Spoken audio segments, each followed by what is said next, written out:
हम स्वागत करै छी अपन यूट्यूब चैनल मिथिला के नगरिया में। एहि चैनल पर मिथिलांचल से जुड़ल हर पाबनि तिहार के जानकारी, धार्मिक कथा आ पूजा पाठ से जुड़ल उपाय भेटत। अगर एहि सबके जानकारी चाहे छी तो चैनल के सब्सक्राइब कर लिया, नोटिफिकेशन से ऑन कर लिया ताकि हम कोनो नया वीडियो डालब तो सबसे पहले पहुंचत अहाँ तक। तो आइ के एहि वीडियो में हम जितिया व्रत के दोसर कथा चिलो और सियारिन के कथा सुनाब। तो चलू आब जितिया व्रत के दोसर कथा सुनो। एहि पृथ्वी पर नर्मदा नदी के किनारे एकटा विशाल पाकैर के गाछ छल। ओहि गाछ के धोधरि में एकटा गिदरनी आ गाछ के ठाढ़ि पर एकटा चिल्होरनी रहै छली।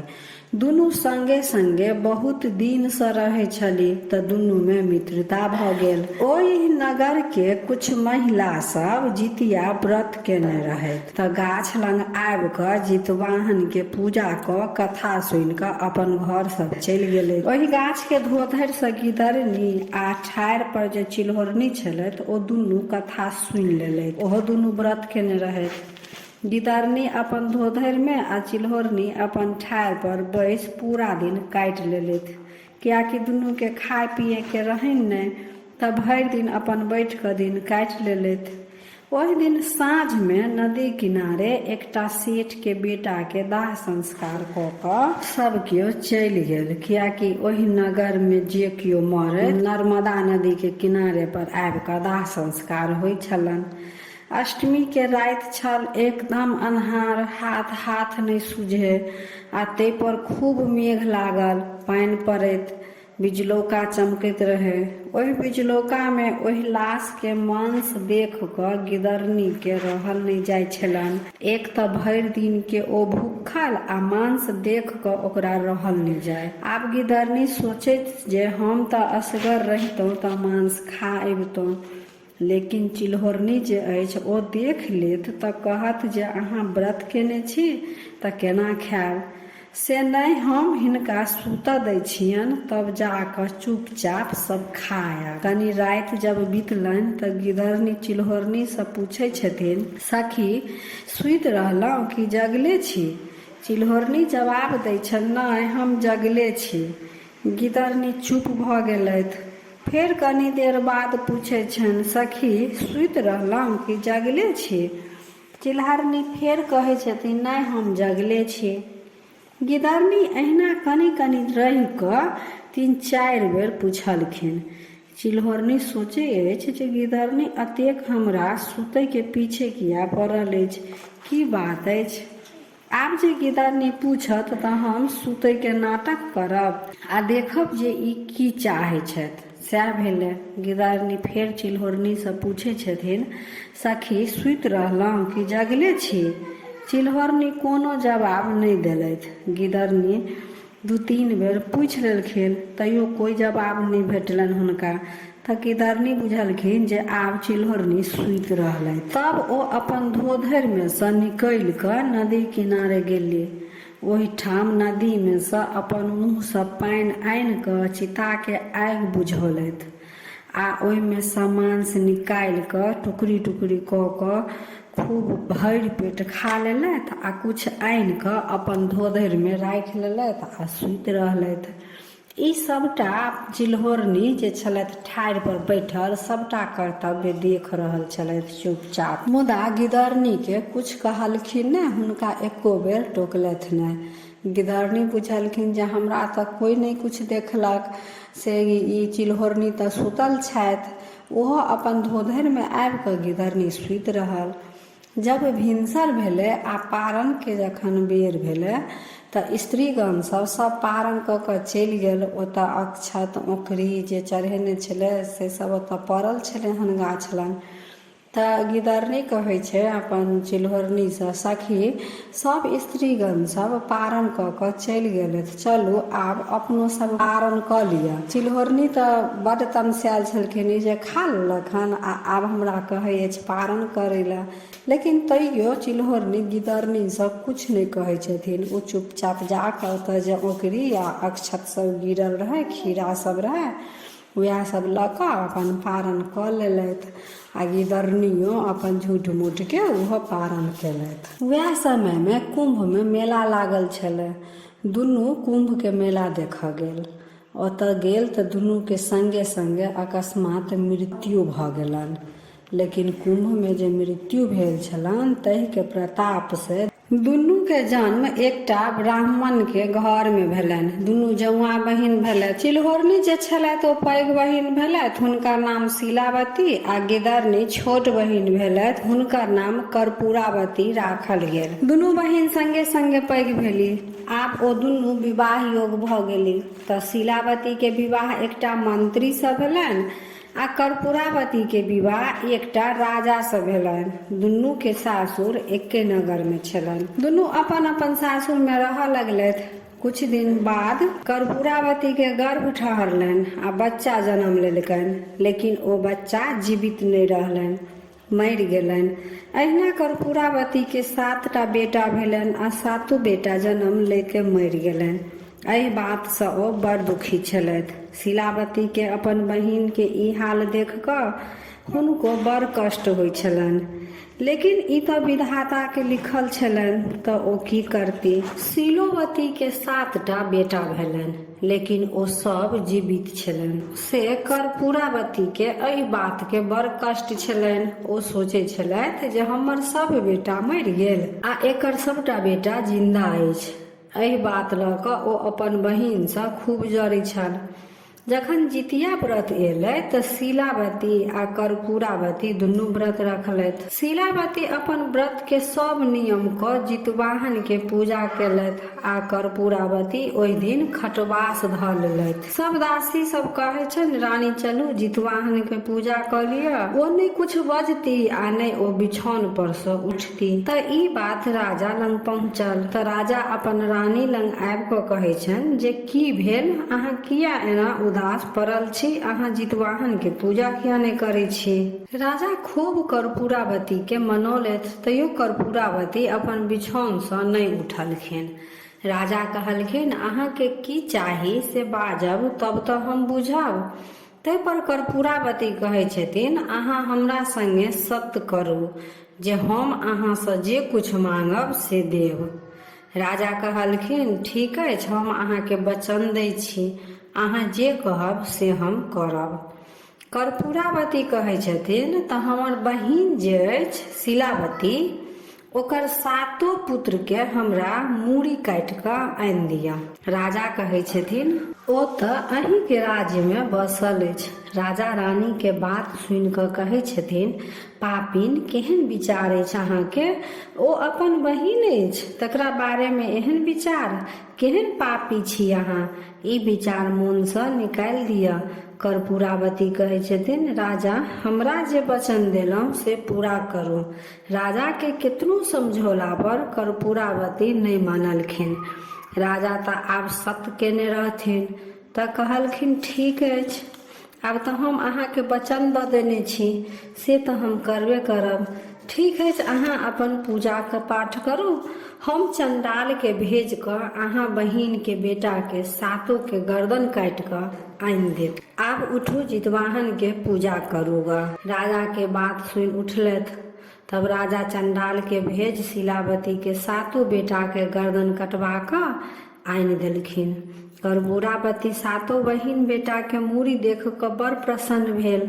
ओ 7 मूड़ी के पीयर कपड़ा में बान्हि कऽ 7टा डाला में धऽ कऽ शीलावती के 7 पुतोह के दासी द्वारा पठा देलक। आ कर्पूरावती दासी के सिखा देलक जे पूछत एहि में की अछि तऽ कहब 7 पुतोह के पारण करे के लेल मौसी भेजेलथि है। दासी शीलावती के एतऽ आबि सब डाला पहुँचा देलकन आ शीलावती के कहै छन पुतोह सबके पारण करे के लेल रानी भेजलथि है। शीलावती के 7 पुतोह बड़ खुश होइ छथि जे मौसी पारण करे के लेल डाला में कुछ भेजलथि है। सब पुतोह अपन कपड़ा उघारि उघारि कऽ देखै छथि तऽ सब डाला में तारक फल अछि। ओ सब मूड़ी तारक फल बनि गेल छल।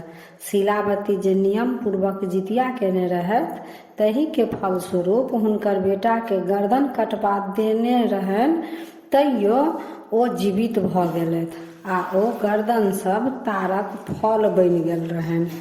शीलावती के सातो पुतोह नहा सोना खुशी खुशी पारण केलथि आ एनी कर्पूरावती कान देने रहथिन जे हुनकर पुतोह के कन्ना रोहट कखन सुनब। ओ बुझलखिन जे हम तऽ गर्दन कटवा देलहुँ, सब मरि गेल हैत, आ ओ डाला में सबके गर्दन भेजलखिन से देख कऽ सब कानत। लेकिन बहुत देर भऽ गेलै, कोनो कोने खीजै के आवाज नहीं एलनि, तऽ हुनका रहल नहीं गेलनि। ओ फेर दासी के भेजलखिन जे देख कऽ आउ जे ओतऽ की बात अछि, किया नहि केओ कानै अछि। शीलावती के ओतऽ फेर दासी गेलै। ओ देखलखिन जे हुनकर सातो बेटा सब जीवित छथि, सब पुतोह बड़ नीक हंसै बजै अछि। शीलावती सेहो अपन बेटा पुतोह के संगे संगे खूब खुश छथि। दासी आबि कऽ सबटा वृतांत कर्पूरावती के सुनेलखिन। कर्पूरावती बड़ दुष्ट रहै, पिछला जन्म में गिदरनी रहथि तऽ ओ पापी छलथि। कर्पूरावती के फेर खटवास लऽ लेलखिन। राजा एलखिन आ पूछलखिन जे आब की भेल। ते पर कर्पूरावती कहै छथिन, राजा अहाँ तऽ हमरा संगे छल केलहुँ, अहाँ ओकर सातो बेटा के मूड़ी कटवा देलहुँ तऽ ओ फेर जीवित केना भऽ गेल। तऽ एहि पर राजा कहै छथि, रानी सबके मूड़ी कटा कऽ हम तऽ अहाँ सामने में देलहुँ, फेर एहिमे हम कोना छल कोनो करब। रानी कहै छथिन, ओकर सातो बेटा फेर जीवित केना अछि।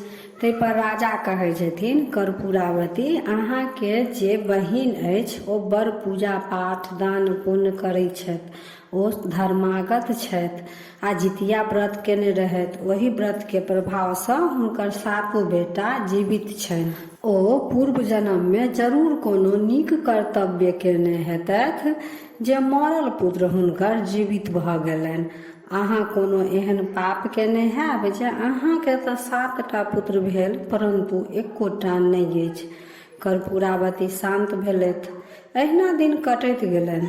फेर आगा साल जितिया व्रत लागल। दुनू बहिन व्रत के रखलथि। एहि बेर कर्पूरावती अपन दासी हाथे शीलावती के सम्मान देलखिन जे हमर बहिन के कहबनि जे हम हुनके संगे एहि बेर व्रत राखब आ पाबनि करब, कथा सुनब। से महल में शीलावती आबि जे शीलावती दासी के कहलखिन, नहीं हम अपने घर में ठीक छी, हम अतहिए व्रत करब आ कथा सुनब। हुनका कहियौन ग ओ अपन महले में पूजा करती आ कथा सुनती। शीलावती के पूर्व जन्म के सब बात याद छलनि।